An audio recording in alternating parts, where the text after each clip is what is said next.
Fala aí pessoal, tudo bem? Mais um acompanhamento mensal, vamos falar sobre o CPTS e o vídeo hoje é polêmico, eu gosto de polêmica.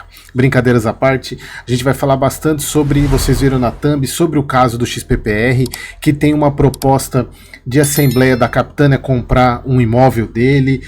E aqui pessoal, eu quero mostrar para vocês como esse mercado não tem criança. Por isso que é importantíssimo vocês entenderem aonde vocês estão investindo, conhecer, porque a gente não está falando de brincadeira de criança, a gente está falando de jogo de gente grande e a gente, como cotista dos fundos, a gente precisa cada vez mais ter ciência até para cobrar os nossos direitos. Vocês vão ver que para a Capitânia pode ser bom ou pode ser ruim, dependendo da situação que for, mas a gente vai discutir bastante isso no vídeo, tá? Então vamos primeiro para o relatório gerencial da Capitânia, que saiu agora na sexta-feira, demorou para sair inclusive, então agora de fevereiro de 24, ainda está com desconto no mercado secundário, lá na bolsa, na nossa bolsa, ele está com 8,52 por cota de valor de mercado, 9,16, deixa eu ver quanto que o CPTS fechou aqui, 8,56. Então está muito próximo do que a gente imaginava, né? Também próximo. Está com uma taxa líquida de 8,10, dividend ele pagou 0,7, né? Teve um resultado bom e aqui o resultado já está refletindo a virada na questão de prejuízo para lucro na operação das compromissadas faz tempo, aliás, até que enfim, né? A gente já estava esperando que isso fosse acontecer. Eu venho falando isso, inclusive a gente vai ver lá no gráfico, eu mostrei para vocês na curva, na verdade no gráfico, que estava já subindo e eu só não achava que seria esse mês, mas já virou. Então para lucro, que era esperado que isso acontecesse, poderia ter acontecido antes, né? Poderia ter sido resolvida essa questão antes, mas de fato, e mesmo não tendo resolvido, o fundo vem mostrando resultado positivo nessas operações. Então, 54 casos de crédito, 35 devedores, mas vamos ao que interessa. A gestão ainda continua com esse foco de high grade, que eles mudaram, né? Já faz quase mais de um ano, se eu não me engano, que eles, mais de quase 2 anos, né? Que eles começaram como high yield, depois passaram para o mid risk, agora estão no high grade. 0,7 centavos de dividendo, uma média de 0,74, já pagaram 88 centavos nos últimos 12 meses, acima do CDI, o que é importante. Parte de movimentações, 44 milhões de compras, 25 de venda. Liquidez do fundo enorme, né? O fundo passou para 362 mil cotistas. Obviamente, primeiro, por 2 motivos, né? Primeiro, base 10 e segundo, está em carteira recomendada de casa grande, então acaba que isso a facilita. O fundo continua com aquela alocação que a gente já sabe, para uns é ruim, para outros é bom, 65% em CRI, essa parte aqui, né? Que ele não é um fundo de papel raiz, 27% fundo imobiliário. Grande parte de devedores XP Properties, a gente já falou bastante sobre isso nos últimos vídeos, mas vamos falar de novo porque acho que é o assunto do momento para a Capitânia. Mas vamos lá. Pessoal, a parte macro, eu não vou passar mais rápido, porque no próprio, acho que no vídeo do CPTR, se eu não me engano, é o mesmo texto. Inclusive tem até essas perguntinhas, né, que o que falta para o país vencer o vento em proa, Tesouro Americano pagando mais 4, sim, lembra que é superávit primário? Não, opa, lembra, eu até brinquei com isso. Então, na verdade, vamos direto para o que interessa, que é do CPTS em si. A parte de fundo imobiliário, que eles entendem que continua descontado, porque é majoritariamente em tijolo, que essa, na minha visão, é a grande diferença para a Capitânia, não, para o IRDM, na parte de carteira, que eles são focados mais em tijolo e o IRDM sofrendo com os fundos de papel. O fundo, aquilo que eu falei, ele ainda está com um deságio, né, de 7% na cota.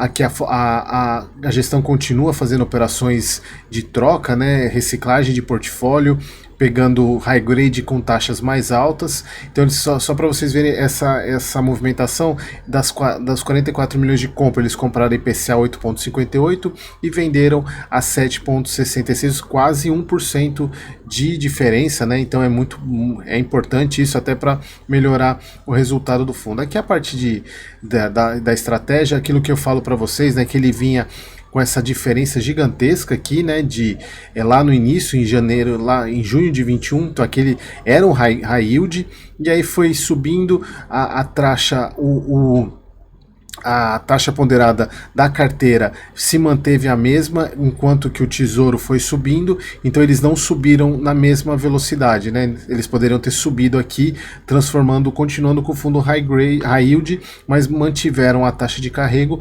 ficando com esse spread de 1% mais ou menos, né? Entre o NTNB e a carteira, mantendo essa característica high grade do fundo, o que é muito bom, né, para o cotista, porque não corre riscos, né, não corre muitos riscos.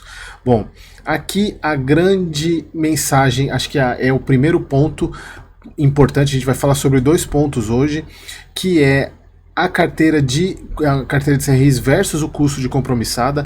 Lembra, eu sempre falo para vocês, o CPTS ele é um fundo majoritariamente CRI vinculado a IPCA.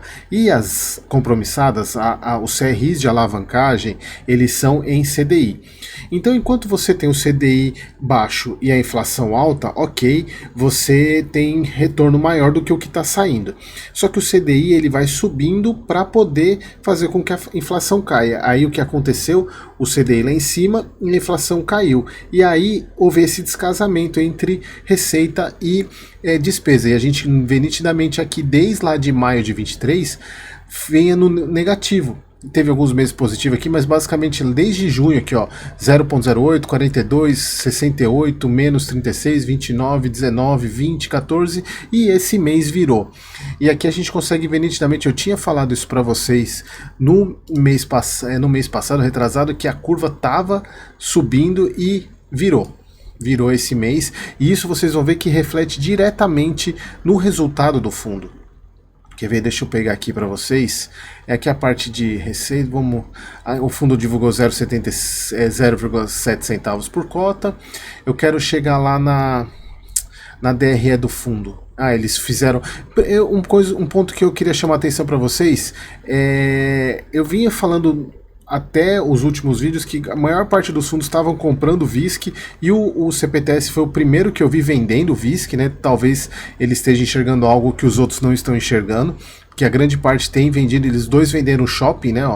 As vendas deles foram de shopping, MOL 11, VISC 11. Deixa eu pegar aqui a DRE. Olha só. Nitidamente a gente pega aqui que o rendimento ele se manteve nesse patamar de 19, 18 milhões. Obviamente que a grande parte veio por causa de a parte de atualização monetária, ela vem aumentando. A gente pode ver 4 para 8 para 10, porque a gente pega a inflação de dezembro, janeiro e fevereiro, né, que veio alta. Mas o que é o maior impacto é esse aqui, que é a despesa financeira. A gente vinha em agosto 5,4 milhões, depois setembro 4,6, 4,9, 4, 3,5, 3,2 e agora 2,3. Praticamente 1 milhão caiu de despesa financeira de um mês para o outro. Isso é muita coisa, é muita coisa.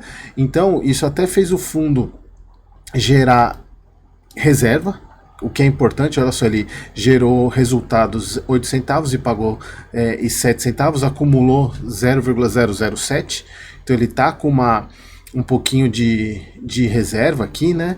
Isso é importante. Ele distribuiu 0,07, então ele voltou a acumular reserva que ele já tinha zerado. Então isso é muito importante. Ele, na verdade, ele já começou até a guardar reserva no mês passado, mas ainda não chegou nem a 1 centavo. Mas assim, é importante para o fundo manter o rendimento linear e voltar a subir, que é o que a gente espera, né? Bom, o que mais aqui? Bom, pessoal, essa aqui foi a primeira parte. Mas aí agora vamos para a segunda parte, que é o que interessa, que é esse cara aqui. Saiu uma ata agora dia 22 de março, que inclusive fez com que a cota do XPPR despencasse, caísse 10%, se a gente for pegar aqui, 10%, 11% em um dia. Ela estava sendo cotada a 27, 26, caiu para 23, ou seja, o mercado não gostou do que aconteceu, e eu já vou mostrar para vocês o porquê que o mercado não gostou. Então saiu essa consulta formal, onde o CEPOF, que é o Fundo de Lajes da Capitânia, fez uma proposta para compra do Faria Lima, o edifício Faria Lima, da porcentagem, né, da fração que o XPPR detém, que é 30%, por 373 milhões. E aqui, isso dá por volta de 30 mil reais o metro quadrado. Ah, Eric, como é que você chegou tanto 30 mil reais por metro quadrado, quanto isso equivale a 51 reais por cota do XPPR? É só a gente ver aqui no laudo, eu peguei o fiz assim, ó, o fundo ele detém 12.439 metros quadrados, que corresponde aos 30%. Basta dividir esse valor aqui por 12 mil, que você chega nos 30 mil. E como é que eu chego no valor de 51 reais por cota? É só pegar esse valor aqui, que é o valor de patrimônio, né, do quanto ele está sendo vendido, e dividir pela quantidade de cotas que o fundo tem. Então a venda para o fundo corresponde a 51 reais por cota. E ele está sendo negociado a 22, agora 22, ou seja, praticamente quase 3 vezes o valor. Isso é bom para quê e é ruim para quê? Que é aí que é o ponto. Primeiro, vamos pensar no lado do cotista do XPPR. Para o XPPR, isso é muito ruim. Para o cotista do XPPR, isso é o Eric falando, tá, pessoal? Isso daqui é opinião minha, tá? Por que é ruim? A gente está falando, o fundo ele tem 3 imóveis hoje no portfólio. Ele tem, eu já vou falar sobre a transação, que inclusive, e o que isso tem a ver com o CPTS, inclusive. O fundo hoje, o XPPR, ele tem 3 imóveis. O melhor deles, obviamente, é o Faria Lima. E se a gente pegar aqui, o Faria Lima, ele é esse prédio que eu até entrei no site dele para mostrar para vocês. Ele é um AAA, na melhor localização de imóveis de São Paulo.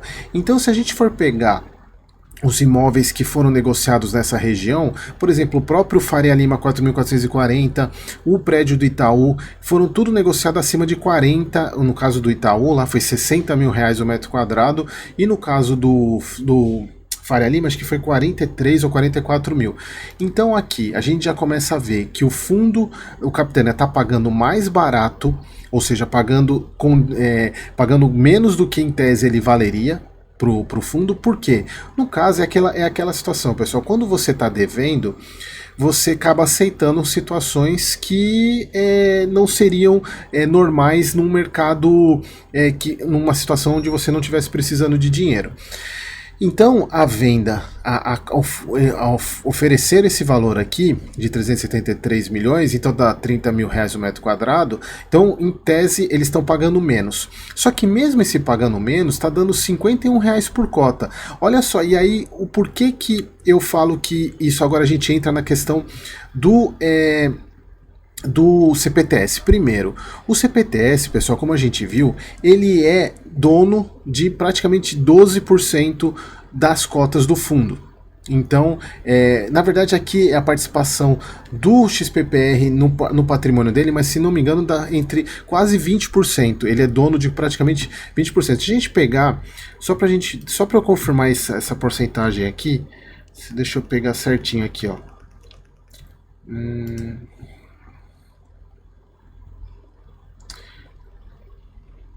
Ó, o CPTS, só pra gente pegar aqui, ó.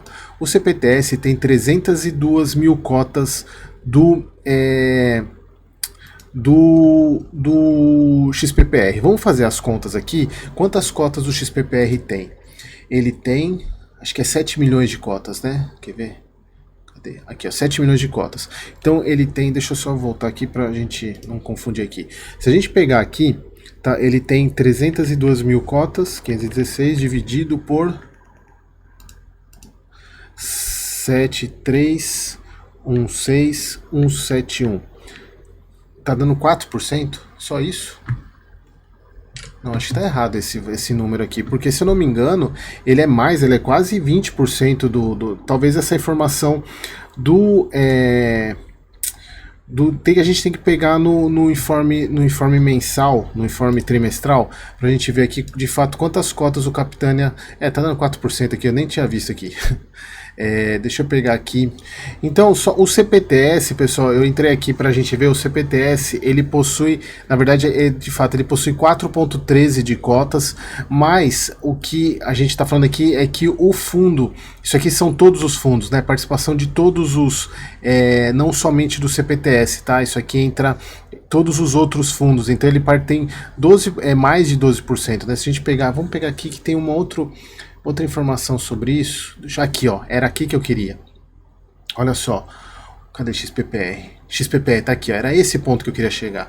A Capitânia, ela é dona de 18% do XPPR. Então, de cotas do XPPR, olha só, olha a sacada. Primeiro ponto. Além das cotas, a Capitânia, no caso o CPTS, ele é dono da totalidade dos CRIs do fundo do XPPR. Então, ela é dona, a Capitânia em si, ela é dona de 18% das cotas do fundo e de 100% da dívida. Então, a Capitânia, ela está comprando um imóvel, o melhor imóvel do XPPR, pagando mais barato do que ele vale, mas mesmo assim a R$51 por cota, e ela detém as cotas do fundo a R$22. Se a gente for ver hoje, ela está detendo as cotas a R$22, que é o preço que o fundo estava negociado. Cadê aquele gráfico lá? Deixa eu pegar aqui.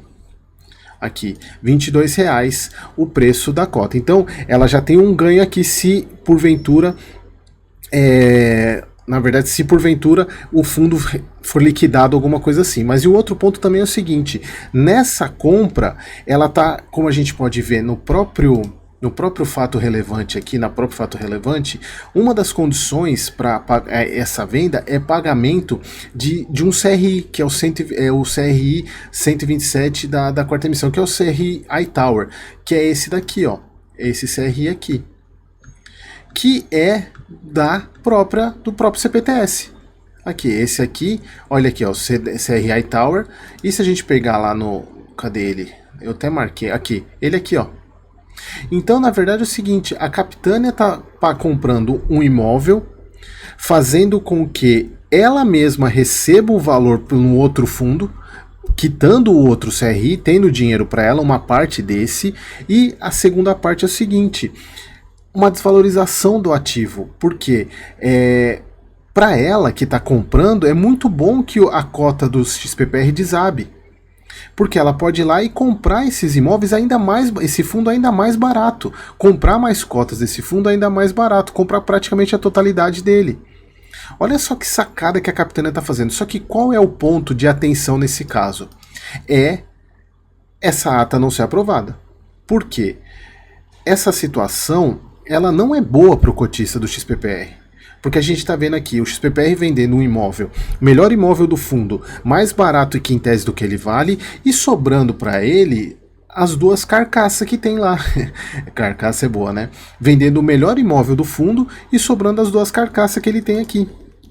Então, esse é um dos pontos que a gente vai ter que observar para ver se essa ata vai ser aprovada, porque aí para o CPTS, na verdade para a Capitânia, se essa ata for aprovada, é o melhor dos mundos, porque ela, de uma tacada só, ela compra um imóvel mais barato para o fundo dela, que ela tá, o fundo, o CPOF11, em tese é um fundo, ela está comprando com desconto esse fundo. Mesmo assim, no caso da cota do XPPR, ela está comprando acima do que das cotas de mercado, faz com que as cotas do fundo desabem, porque o mercado não gostou disso. Ela pode comprar mais cotas do próprio XPPR no mercado secundário mesmo, e de quebra, pagando uma dívida que é dela mesma, pelo CPTS.